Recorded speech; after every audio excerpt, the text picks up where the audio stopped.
project, we have this ramp right here, and it's gonna be using this car, right? And so we're gonna be testing on 3 different surfaces. This one right here is going to be tile.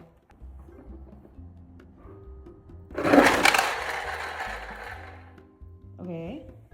So from the ramp to the front of the car is about 53.5 inches. For the second one, we will be using carpet.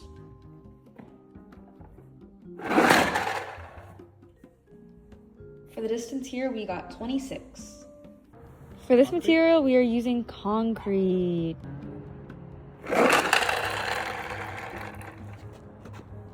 The length we got for this one is 60 and After completing the experiment, we created graphs based off of the information we were able to receive.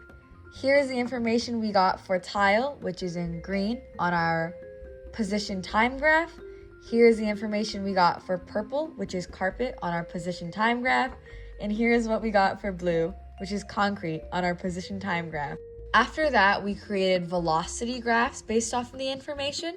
So once again in green, we have tile. Then in purple, we have carpet, and then in blue, we have concrete. Here is the math that we did.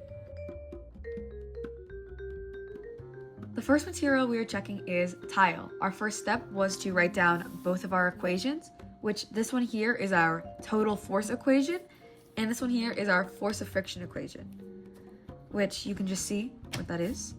And then as we were doing the math, we realized that there was no applied force after the ramp, so that's what you're going to see here. And then our time and our distance was 2.25 seconds and 1.36. And then what we have here is our altered kinematics equation that we did for acceleration. And then we just put in our numbers for that, and that is how we got this, which turned into this. And it is negative because it is slowing down.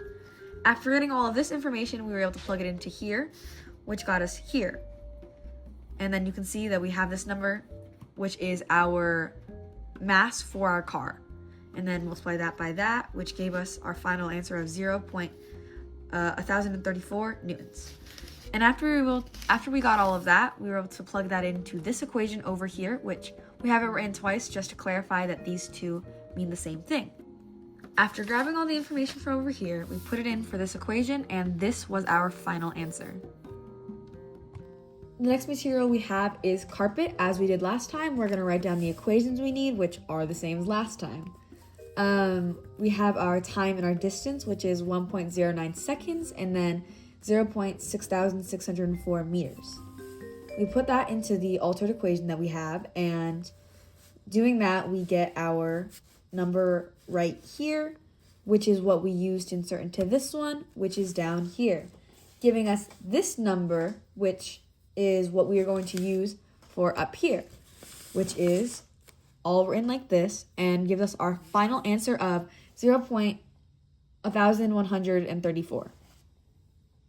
We are now on to our final material, which is going to be concrete. As we have done with the last two, we are going to write down the equations we need, these two for this side, and then we have this one on this side. So the time we got is 2.24, and then our distance is 1.5367. We're once again using the altered equation, which gives us this, which when solved is this number right here. Using this, we insert it into this, and we get this as the answer we use for our force of friction question, which gives us a final answer of this one as 0.0625. After running the experiment, consulting the math, and looking at the graphs, we can come to a conclusion. Based on our recorded velocity and distances, we have concluded tile is the surface that allows for greatest distance due to having the smallest coefficient of kinetic friction. That is the end of our project. We have officially presented all the information we found during the experiment. Though the conclusion was one that might have been obvious just by looking at what the materials were, still we had to check. Thank you all for watching and have a good day.